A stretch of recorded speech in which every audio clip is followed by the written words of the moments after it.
Welcome to the final webinar of the 2020 Northwest Metastatic Breast Cancer Series and the 2020 Virtual MBC Impact Series. I'm Molly O'Connor, Executive Director of Komen Puget Sound, and your host for today's webinar. It's hard to believe this series is coming to an end. It feels like only yesterday the series began back in September with Dr. Julie Graylow's Hot Topics in MBC. It's been a great series, and we hope you're feeling inspired, encouraged, and hopeful. With today's webinar, we're going to hear from some of you about what it's like to live with metastatic breast cancer and the many ways you can use your voices and stories to make a difference for yourself and others. It has been an honor to be part of the national series as well as delivering our local series over these past weeks. We hope you've gained some valuable insight into current trends to metastatic breast cancer, that you feel better informed and equipped to advocate for yourself with your care team, and that you have some ideas for how you can get involved with MBC advocacy. You likely have more questions as well. We encourage you to visit the MBC section of the Komen website. Here you'll find additional resources, online webinars, and meetings. You can also call our helpline at 1-877-GO-KOMEN. Recordings of the webinars are available for on-demand viewing. You can find links here on the homepage in Whova or on the Komen Puget Sound website. I would like to give big thank yous to our sponsors who help make this website series possible. From right within the Whova platform, you can visit their virtual exhibitor booths after today's webinar and learn more about their programs and the work they're doing on metastatic breast cancer. Our presenting sponsors are Seattle Cancer Care Alliance, CGen, Swedish Cancer Institute, gold sponsors Lilly Oncology and Novartis, silver sponsors AstraZeneca and Pfizer, and supporter Garden Health. I also want to thank my team at Komen Puget Sound for everything they've done to support both the national and local MBC web series. Sylvia Kennedy, Christine Zakaris, Heather Neal, Scarlett Shepard, Heidi McAfee, and Tina Burns. If you are active on Facebook, Instagram, or Twitter, you can share your thoughts about the series by sharing it with your networks. You can post your own content using these hashtags. And to connect with others, there's also a new MBC Facebook group, and information on the complete and Northwest MBC series is available on our website. Links to these places are all on your screen right now. I've been looking forward to today's webinar and am incredibly grateful that MBC patients and advocates Katrina Cook and Stephanie Walker agreed to share their stories with all of us. Also joining us is Molly Guthrie, Director of the Komen Public Policy and Advocacy Team. Katrina Cook was diagnosed de novo with stage 4 metastatic breast cancer at just 36 years old. At the time of her diagnosis, she was recently separated and the mom to 2 young children. A graduate of Guilford College with a BA in psychology, Katrina has dedicated her life to 2 of the things that are most important to her boys and helping others with this disease. She is the co-chair of the Oncology Patient Advisory Council for Duke Cancer Center and serves on the Duke University Health Safety Patient and Family Advisory Council. Katrina is determined to make sure other young women and men diagnosed with METS never have to feel alone, and that her boys will always remember that she fought with passion. In July 2015, Stephanie Walker also was diagnosed de novo stage 4 metastatic breast cancer. A registered nurse with close to 40 years of clinical practice and secondary teaching experience, she has worked in pediatric and adult critical care, serving in level 1 trauma centers and critical access hospitals. She is also a member of the Metastatic Breast Cancer Alliance, an LBBC volunteer, an advocate in science at Komen, and the recipient of the Spirit to Impact Award. Stephanie's passion is advocating for equal access to quality healthcare, treatment modalities, and resources for men and women in rural areas. Molly Guthrie joined the Washington, D.C. Komen office in 2009, relocating to the Dallas headquarters in 2012. As director of the Public Policy and Advocacy Team, Molly oversees Komen's work to advance key legislative and regulatory objectives at the federal, state, and local levels. In this role, she focuses on policy campaigns to increase funding for medical research and screening programs, and ensuring access to affordable, high-quality breast health and cancer care services. Molly's Komen journey started as a child when the Race for the Cure came to Wichita, Kansas in 1990. The Wichita race was the first Komen co-ed race and the 4th in Komen's history. Instead of holding a Q&A during this webinar, we have created community boards for each of our panelists. They will hang out in their community board area for about 25 minutes after the webinar if you would like to stop by and ask them a question. And this is the only opportunity you will have to be able to ask questions kind of live with our participants today. Please join me in welcoming Katrina and Stephanie to the screen.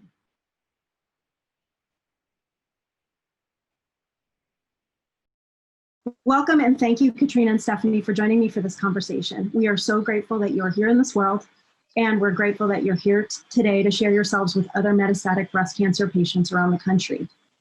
The focus of today's webinar is METS and advocacy.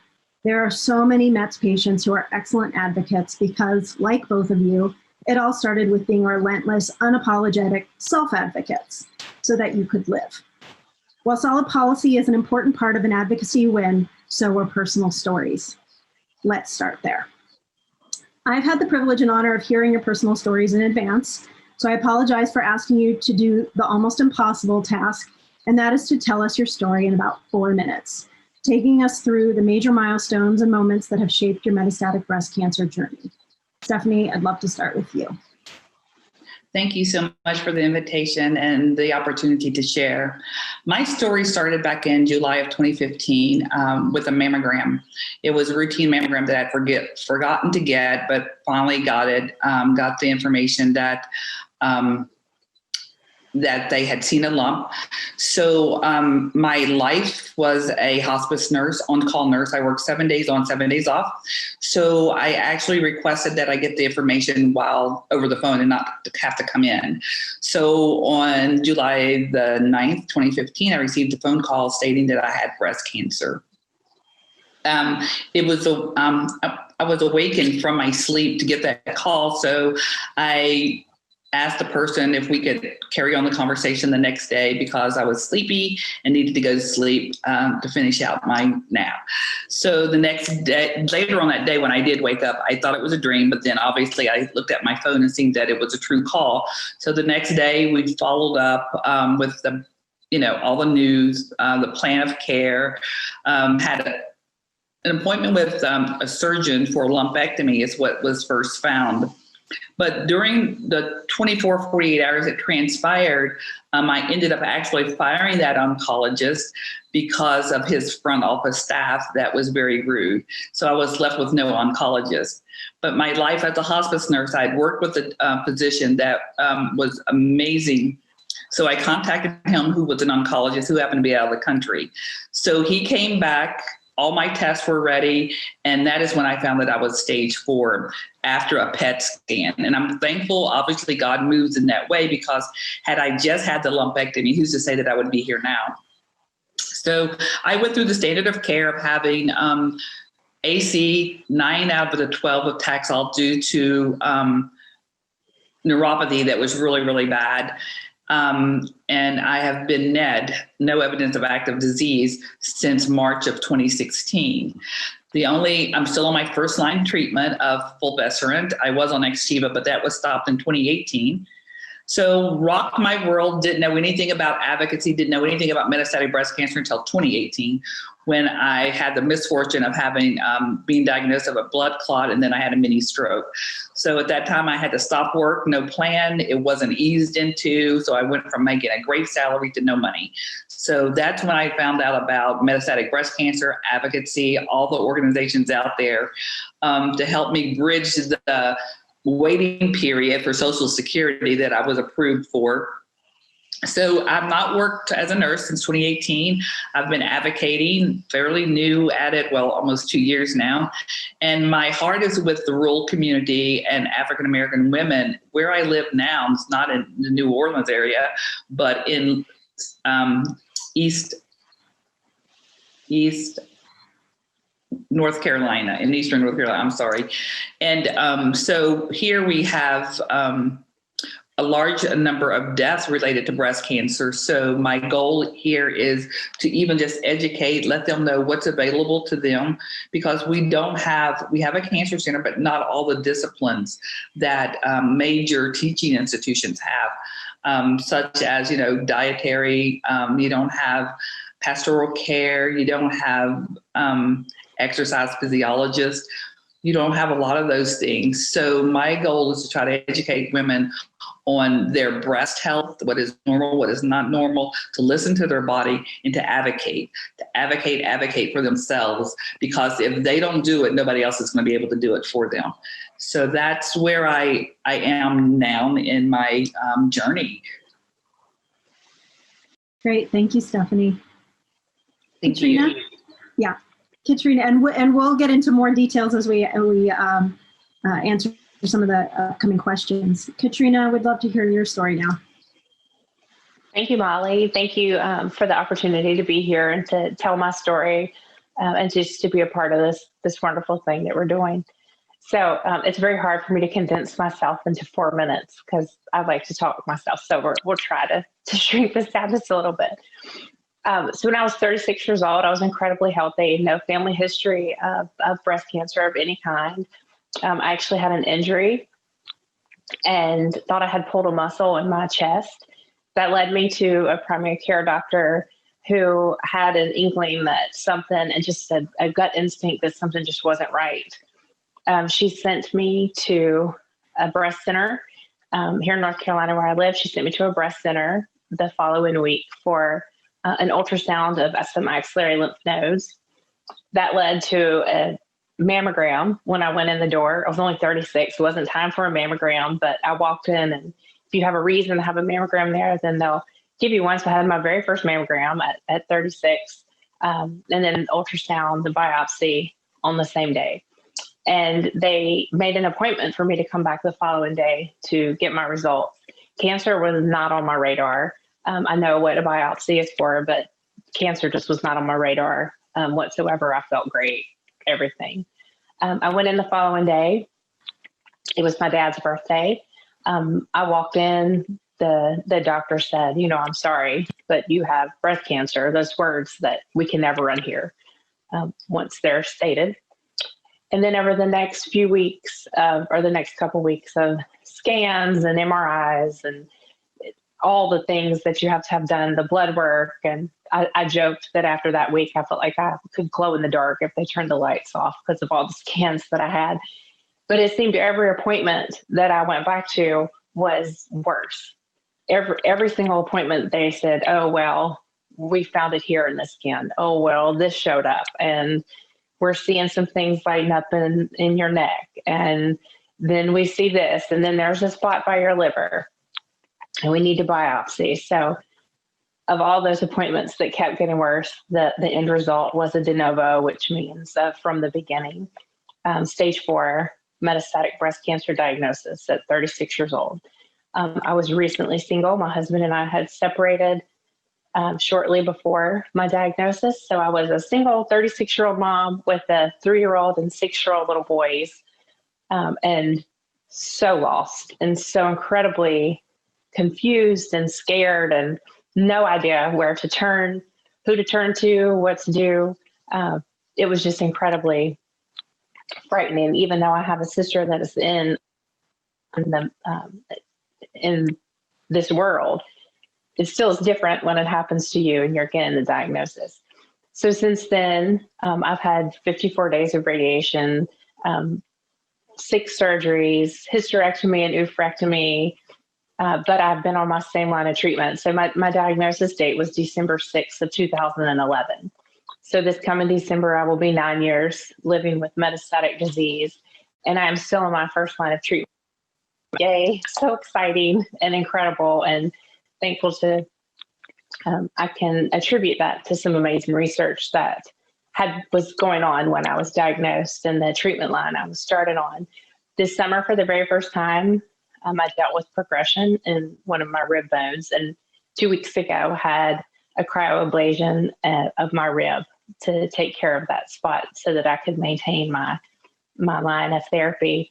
And I want to make people like me not feel so alone and so scary, and advocacy just kind of came natural with that and with what I had been through. Great. Thanks, Katrina. I appreciate you both sharing your stories, and having heard the 45-minute to an hour-long version of both of your stories, I realized how many amazing details and that everybody is going to miss out on. But thank you so much. And I want to call out for everybody that both Stephanie and Katrina started with a METS diagnosis versus having that first breast cancer diagnosis and then maybe a space in between before being diagnosed with METS. So not only were you hearing the words breast cancer for the first time, but also metastatic along with that. So I know you couldn't tackle it in your shortened versions, but I did hear in your longer versions of your stories, challenges around a number of challenges, financial, psychological, physical challenges as you have experienced the last years. What would you say have been your biggest challenges living with metastatic breast cancer? I'm going to start with Katrina on this one. So I would say from the very beginning, one of my biggest challenges was just the feeling of loneliness to start with, and the not knowing where to turn. I didn't know the dialogue. It's having metastatic breast cancer is like learning a new language completely. You have to learn what everything means, what the drugs are. You've really taken all that information. And I was 36 years old, standing there all by myself, and I didn't know anybody else with breast cancer. I definitely didn't know anybody with metastatic cancer. No, I didn't know anyone my age with cancer at all. And it was such a scary and lonely feeling. And I remember feeling that in 2011 and thinking, I never want anybody to feel as alone and scared as I do right now. And if I can change that for someone, then that's what I want to do. And that's what I have tried to do.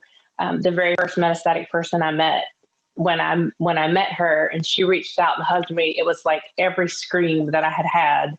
It was 8 months into my diagnosis, but it was like every scream that I'd had in that 8-month period could finally be heard. Somebody finally got it. I didn't have to explain why I was scared or what was happening, why I couldn't sleep the week before scans, or why when my scans were good, I wasn't overly excited, because I knew it was just a reprieve for the next few days until I had another pain and had to wonder what it was. And just that feeling was so wonderful.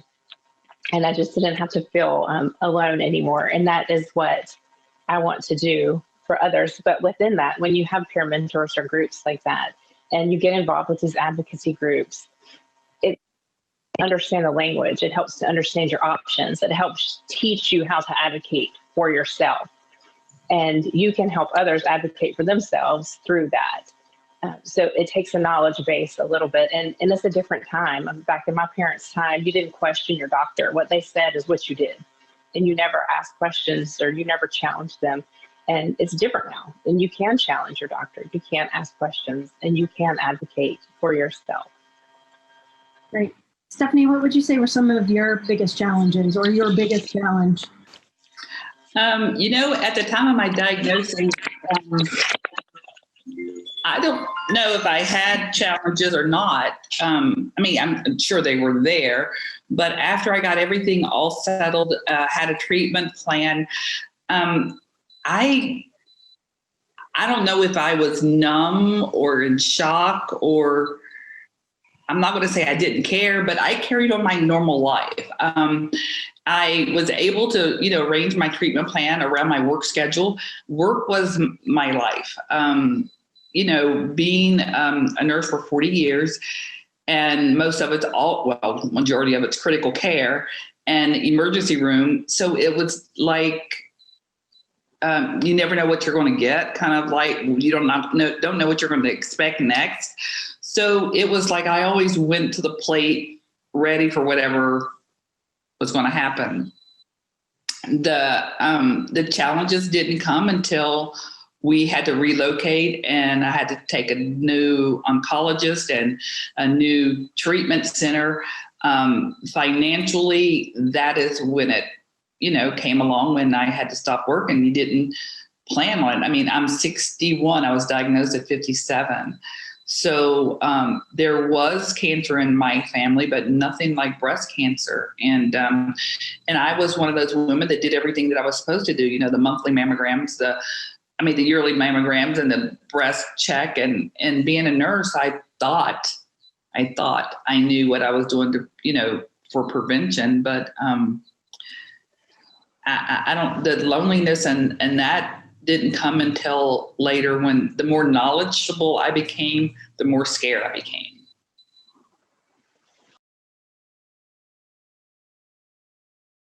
Okay.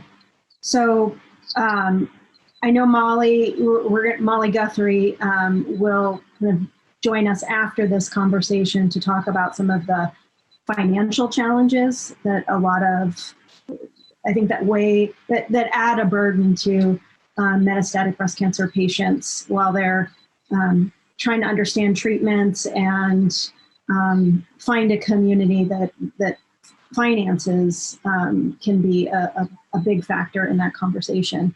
I'm just going to do a quick follow-up here on that question. Were the financial challenges something that I think you said, Stephanie, at one point you spent, was it 3 weeks just? When I lost my job, when I was unable to work in 2018, I went from having a great income to no income. I lost my insurance as well, because this was a fairly new job since we had relocated. And you have that 90-day wait period when you start a new job. It's kind of like you're just there doing the work, and your first 90 days. I hadn't gotten quite through my first 90 days. So I didn't have an income, and my husband was retired, and we had savings, but not a lot. So I had to figure out how I was going to pay for food on the table, the bills that came in. So my job, after I found out I couldn't work, was 5 days a week, 8 hours a day. I spent on the internet looking for any kind of resources that could help me pay a water bill or electric bill or put gas in the car to get to my treatments. And that's when I found a lot of resources that were out there. And actually, that's when I found my first metastatic breast cancer conference. And that's where the learning curve, I realized, was huge. Yeah. No, thanks for sharing that extra detail, because I'm sure that's a shared experience for a lot of metastatic breast cancer patients who are looking at mounting and monumental bills, either for treatment or surgeries. But you started into the next question, which is, on a more positive note, what have been the supports and resources that have been the most helpful to you, and what do you wish you had? And so you just mentioned the conference that exposed your, all the knowledge you needed to have, but it sounded like maybe it was an entry point into some community. I tell people that was my coming out party at that conference, because first I didn't know any more Black women that had metastatic breast cancer. I thought I was the only one. I mean, I knew I really wasn't, but I hadn't come across any. And then to have a room full of people that were just like me, that understood, as Katrina said, they got it without explanation. There was a whole room of people like that in front of me. My biggest support has been my family. My husband and daughter and my son and grandkids have been great. And my sister-in-law put together a Facebook group for me. It's called Team Stephanie. So I rely on Team Stephanie a lot for that emotional get up and go. And when I don't feel like it, they understand. It's not push. It's not judged. I'm not judged. So I have my family and friends that support me through this. Great. How about you, Katrina? What have been some of the best supports and resources that you've found and had? So mine, I could have a list a mile long over the past 9 years of things that have helped me to make it through this diagnosis. And to Stephanie's point, the financial aspect of this, I am also on disability at this time, and I have been for a long time. So when you're 36, 37, 38 years old, when you start that, our disability and Medicare are not set up for people our age. And it is very, very difficult to navigate through that and to know what you should choose and what are your best options and why, and what's that gonna look like in 5 years. And so I found resources for people that could help me answer those questions, but I ended up in offices like the SHIP office in our county that are for people over the age of 65 that would try to answer my questions the best they could. And there were limited resources for people of my age that were trying to navigate this. Stephanie, I'm like you, I spent hours online searching just to try to find the answer to one question. I know we'll talk some about oral parity. I'm on an oral chemotherapy. Medicare Part D doesn't cover that gap for that. So my copay for that is $5,000 a month. So I spend every 3 months going through different places and filling out grant paperwork to help cover that expense, because I would never be able to afford that medication at $5,000 a month. And it's the medication that's saving my life. So it's quite important. So those type of resources were important. But other than that, I kind of am like Stephanie in the way when I went to my first conference, which happened to be in 2013, it was an MBC conference in Chapel Hill. And there were so many metastatic people that were there, and it was eye-opening and it was exhilarating. And I learned more about MBC at that conference, and it's still knowledge that I use now. I learned what HER2 positive was. I learned why these drugs work on HER2 positive and why they're different in HER2 negative. And just that atmosphere and that education I was able to get from that helped me become a better advocate and a better peer mentor. And then the second part of that was the emotional, and finding my people, finding a group. And I eventually helped create a group that I could find my people in, because there weren't many. So I helped to start a group of girls my age that would get together and understood it. So we were able to have that emotional support and some of those conversations about the finances and the oral parity and what do you do and what did you do and that kind of information.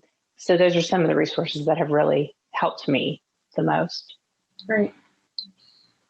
So I'm going to ask you to kind of reflect and then think back to reflect on the last few years for both of you, and then kind of go back to that moment that you got the diagnosis that it was metastatic breast cancer. Knowing all that you know now, if you could go back and sit in the room with yourself during that diagnosis, what's the one thing that you would say to yourself at that point?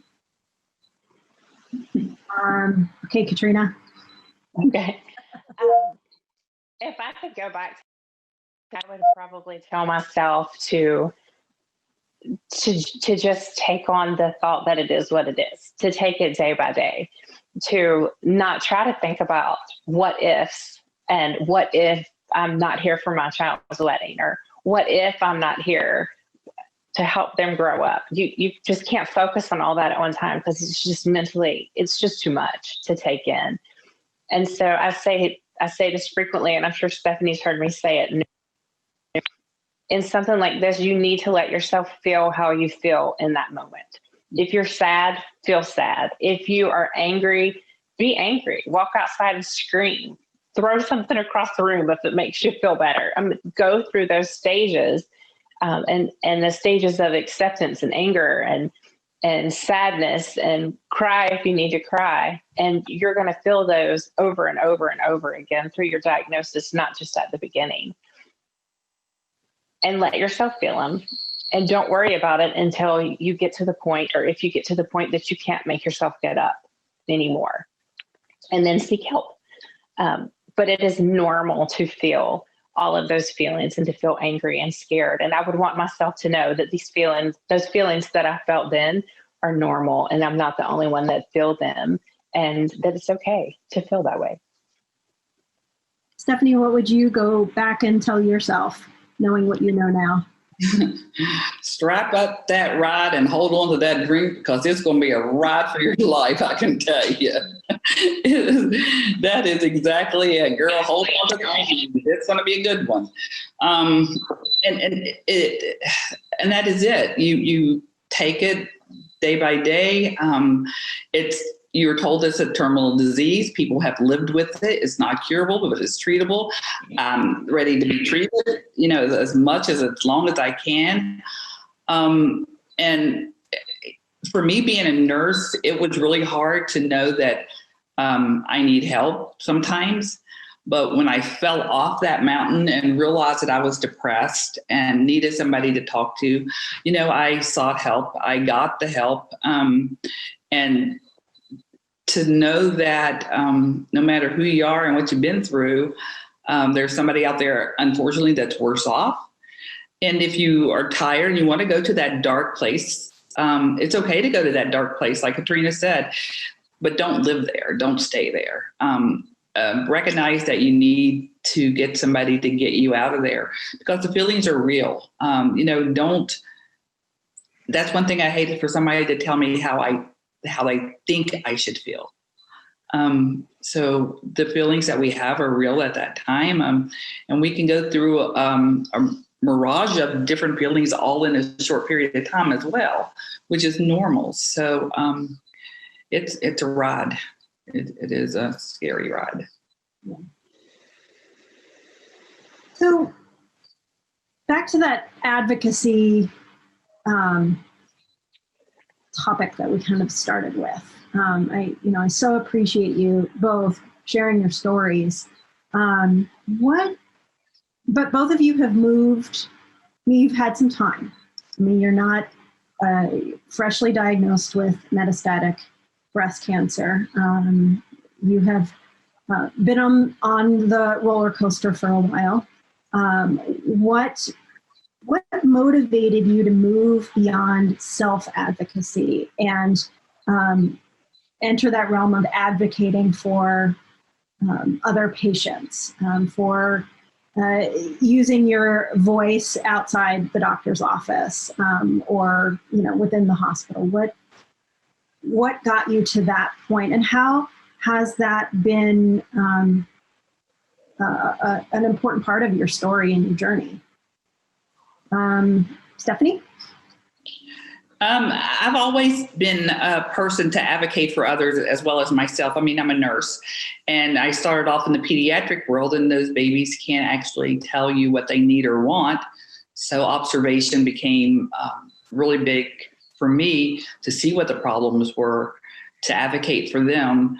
And then when I always looked at it, went back to my peds days, to get my strength as well, as if they can do it, I should be able to do it and not whine about it. But when I went to a support group meeting here in North Carolina, I met a lady that had lymphedema in her arm, and she said she'd been dealing with it for like 2 years and didn't know what to do about it. And I asked her if she'd ever had a sleeve, and she said she couldn't afford one. And it was like, oh, there's places out there that you can get this and, get it for free, So it was that moment that trying to help somebody get something that they needed. Kind of like started my breast cancer advocacy. Women that go to the doctor with a new diagnosis and they don't understand, I go with them to the doctor to try to help them understand in lay terms, or not insulting to anybody, but kind of like dumb it down to where everybody can understand it. In Eastern North Carolina, we have a big problem with medical literacy. So with education, period. So, that's where I want people to have the right information to be able to make the right decisions for them at that moment. So that's why I do what I do. Great. How about you, Katrina? I know you have really been in the community as well with your efforts. So I would say mine first started unintentionally when I went to my very first support group in the town that I was in. And let me preface this by saying that the moderator of that group was amazing. She's an incredible person, and I'm so thankful for her. but I was the first young metastatic person to show up at this group. And so when I met her right before the group started and told her that I was stage 4 and metastatic, she asked me to not use the words metastatic when I went around and we told who we were and introduced ourselves, because I would scare other people. And it was at that moment that I was like, but I'm scared. Like, but I am metastatic and I am stage 4. And in 2011, when I was diagnosed and into 2012, the word metastatic wasn't heard at all. There were no commercials on TV that talked about if you had metastatic disease. There was nothing on social media that talked about metastatic.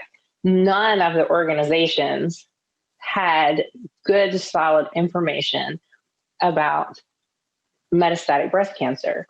It wasn't talked about. And in fact, I learned in that group, and then as time went on, that we were more told to be quiet and kind of sit in the corner because we were so scary to early stage people.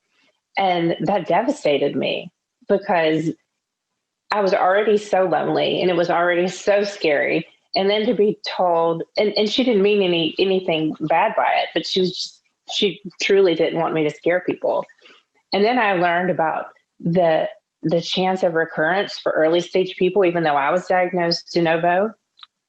So many of my friends were diagnosed stage 1 or 2 and then recurred, and I learned the percentage numbers. And I decided at that moment that I would always be loud about my metastatic diagnosis, that no one was ever going to tell me to be quiet and to not say it because it was too scary, because that's part of the reason that I felt so lonely when I was diagnosed. And I have not ever been quiet about it since then. And I scream it loudly. I am living with metastatic disease, and it is scary, and it is sad, and it is terrifying to think that we will run out of options for our disease. And when we run out, we run out. I mean, you're gone. There is nothing else that you can do. And part of my reason for advocating is selfish, because I want to live to be here for my children. I want to be here. And that is one of the ways that I can do it. And then the others, I genuinely have a compassion and a love for people. And in the groups that I moderate for metastatic disease, I love the women and sometimes the men that I deal with in these groups. And we have become friends and we know about each other's lives. And I'm passionate about them. And I'm passionate about making metastatic disease chronic and making drugs available to people that should get them. And Stephanie's right. In Eastern North Carolina, the disparities are astronomical, and it shouldn't be that way. Just because I live here right beside a major medical and somebody else lives 4 hours away, our care should be the same, and they should have access to everything that I do. And so I think it's just a natural progression of where I was headed to jump into advocacy. Great. Thank you both for your time today. You are amazing, a joy, and I'm thrilled that I have had this opportunity to talk with both of you and to share this conversation with hopefully many other metastatic breast cancer patients throughout the country. We are going to turn things over now to and welcome Molly Guthrie, who is the Director of Policy and Advocacy for Coma National. And she's going to kind of pick up where we've left off in talking about advocacy and kind of digging in a little bit deeper on what are some of the major issues that are being discussed at both the federal level, in state houses around the country, and how metastatic breast cancer patients can be a part of that conversation and lend their voices to hopefully some real change. So join me in welcoming Molly to the screen. Great. And thank you, Molly, for providing the opportunity to spend a little bit of time talking about one type of advocacy that everyone out there can do, which is public policy or legislative advocacy. And before I get started, I really, truly want to thank Stephanie and Katrina for sharing, not only their personal journeys with their metastatic disease, but also what they have so willingly shared with their community. It's just It's so phenomenal and just great to hear. So thank you both for sharing that information. Again, today I am really honing in on one specific type of advocacy. There's a lot of options out there. There's also community advocacy, research advocacy. You can make it what you want it to be. But what we focus on and what I do in my position at Susan G. Komen through the Center for Public Policy is legislative advocacy. And so what this looks like from the advocate perspective is really four main opportunities of how you can use your voice, but also why it's so important and what you do if you are engaging in this type of advocacy. So, one of those opportunities is building relationships. We have to have those relationships with policymakers and their staff if we want to see a lot of these issues addressed. And advocates are able to not only build the relationships with those lawmakers and decision makers, but also make the connection with their local communities. And as part of that relationship with their communities, you also have the opportunity, Stephanie and Katrina both shared about this, about educating around some of the policies that are out there where there are opportunities for change. And so being that conduit really with your community is really important. And probably the most important for everything in legislative advocacy is advocates' ability to share their story. Policymakers, whether that be in DC or in your state capital, they deal with thousands of pieces of legislation and hundreds of thousands of constituents. And so we need some way for them to understand why these issues matter and that they're not just words on paper, that this really is having a significant impact on patients and the people that they were elected to represent. And there's no better way to do that than sharing your personal experiences. So when looking at legislative advocacy, why do we do this work? We know that it's important. We're not going to see significant changes or advances in breast cancer without systemic changes through government.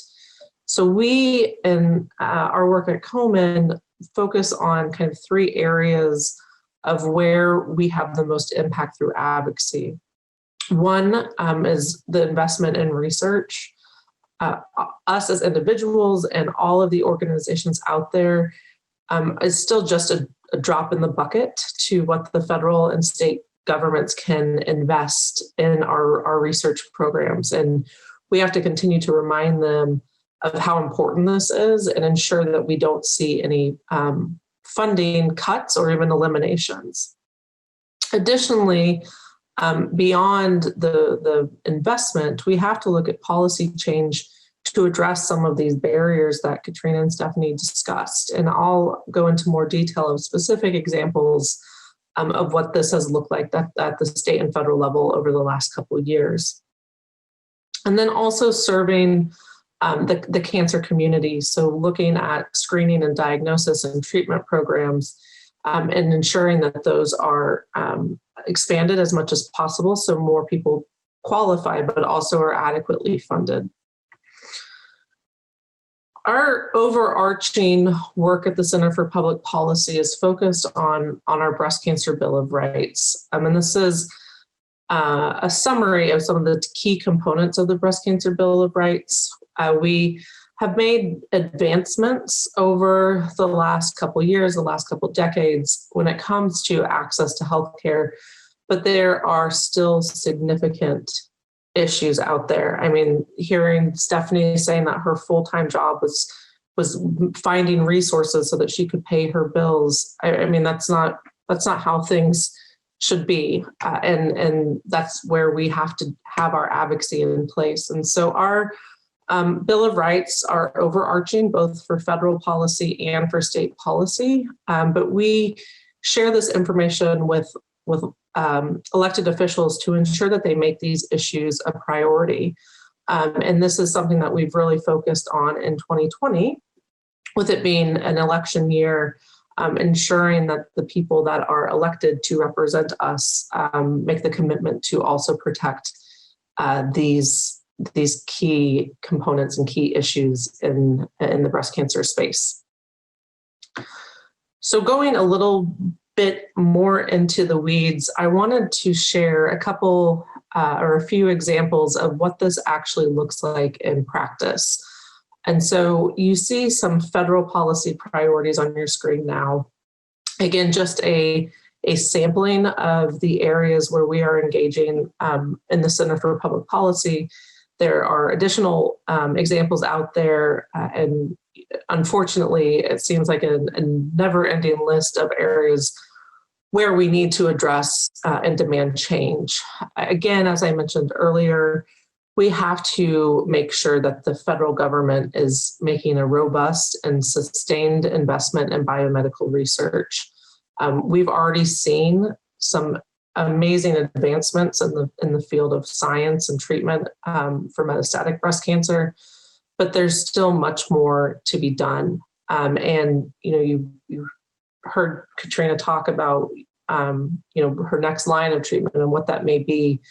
And I think of my other metastatic friends that have been through 8 or 9 lines of treatment, and they're waiting on this investment and these advances to be put out into market. And so just ensuring that federal lawmakers understand that this really is a matter of life and death. And at the federal government level, there's actually 2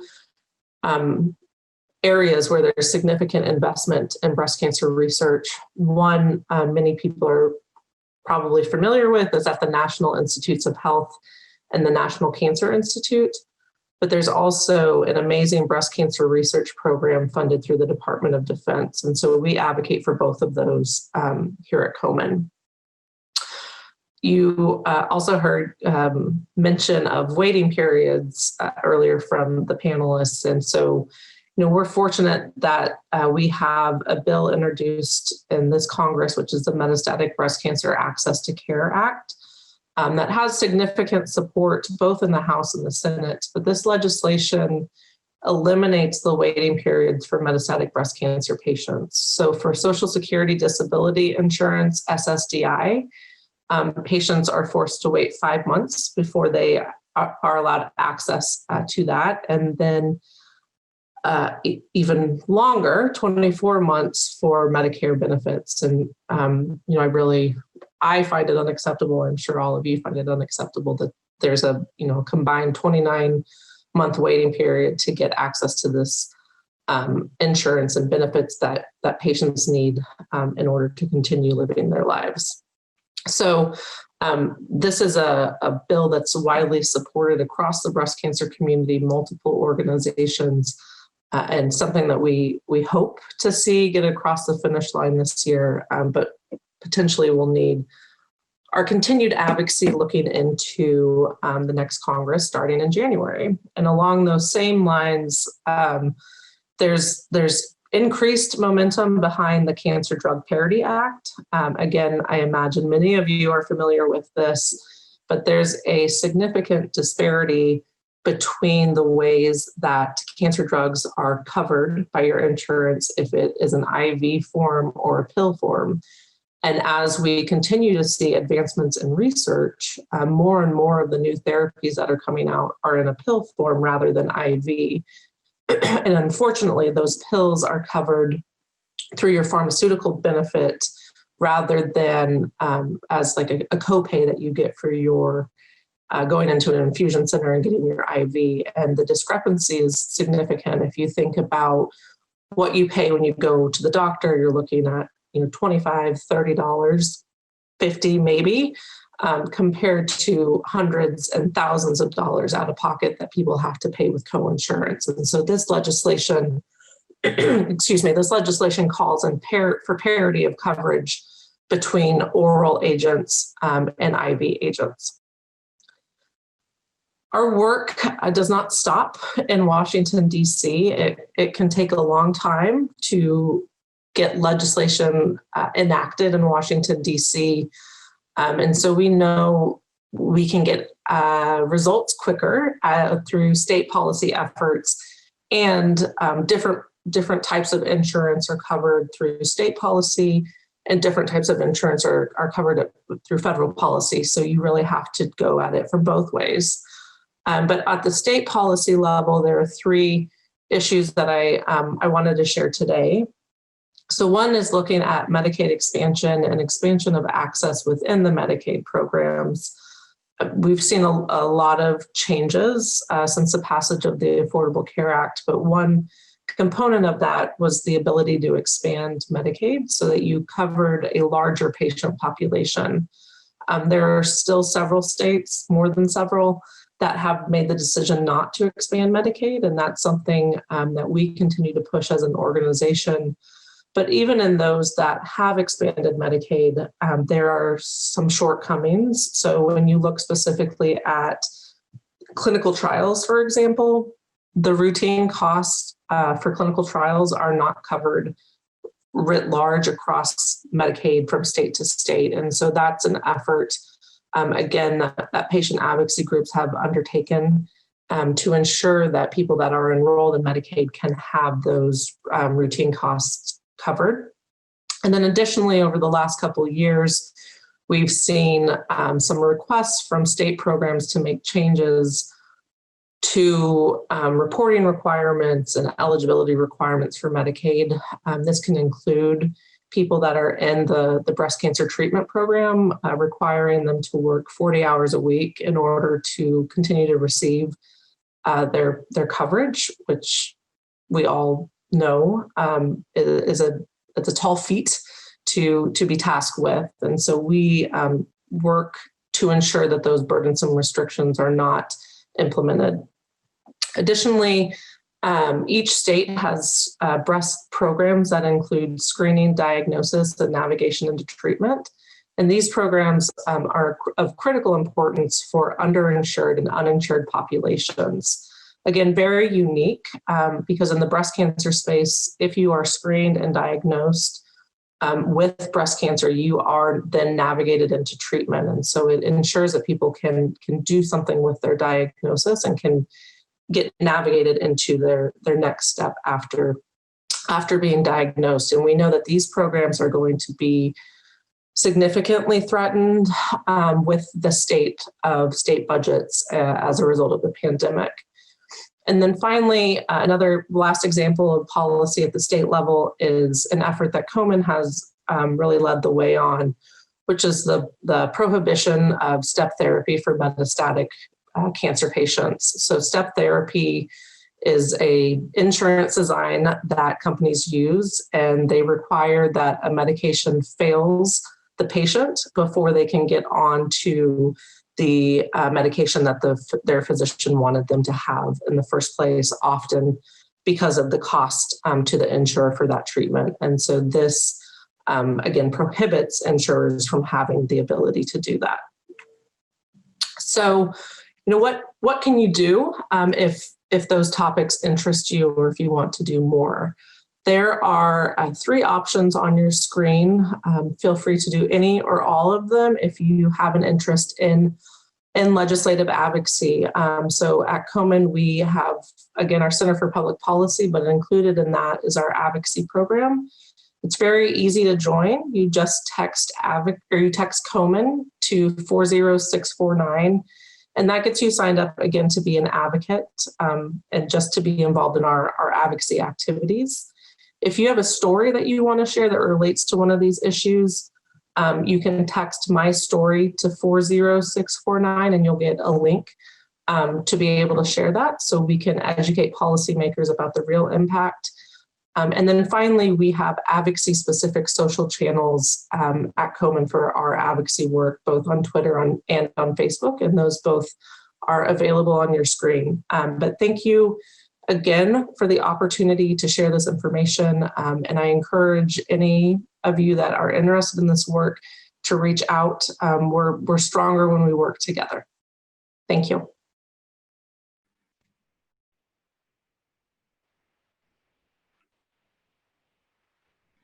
Welcome back, everybody. Wasn't that amazing? Thank you, Katrina and Stephanie, for talking with me and for all that you do to support your fellow metastatic breast cancer patients. And thank you, Molly Guthrie, for sharing some of the advocacy and policy work Komen is leading and doing. It's our hope that if advocacy is something you are interested in, this presentation gave you some ideas about how to get started. You could start with you and take it from there. 100% of deaths from breast cancer come from metastatic stage 4 breast cancer patients, and we need all the advocates we can get. Just a few more things before I turn you loose to visit the community boards and exhibitor booths. Thank you to all of you for joining us in this series. We hope it was helpful, and we would love your thoughts on how to do an even better job in the future. Thank you to Komen headquarters and our fellow affiliates, Komen Atlanta, Komen Charlotte, and Komen North Carolina Triangle to the Coast, who all work to help make this national conversation possible. I also want to thank our amazing sponsors one more time. Our presenting sponsors, Seattle Cancer Care Alliance, CGen, Swedish Cancer Institute, gold sponsors Lilly Oncology and Novartis, silver sponsors AstraZeneca and Pfizer, and supporter Garden Health. Finally, shortly after the end of today's webinar, you'll receive an email with a link to an evaluation. We would appreciate your feedback on today's webinar and the series as a whole. The virtual exhibitor hall is also open. Stop by and see what the event sponsors have to share with you. And because we didn't do a Q&A today, again, this is a reminder, this is a great opportunity to go onto the community boards and engage with today's panelists. They will be there live for the next 25-30 minutes. We hope you take advantage of this opportunity. Katrina, Stephanie, and Molly will all be there. So go on and chat with them. The community boards are available 24/7, not our 3 speakers. And it's a great place to connect with your fellow attendees on a variety of METS related topics. Even though the series is over, we encourage your continued engagement through these boards. This concludes today's program in the series. Again, on behalf of Komen Puget Sound, thank you for spending some of your day with us. Komen is here if you ever need help and hope. Have a great day.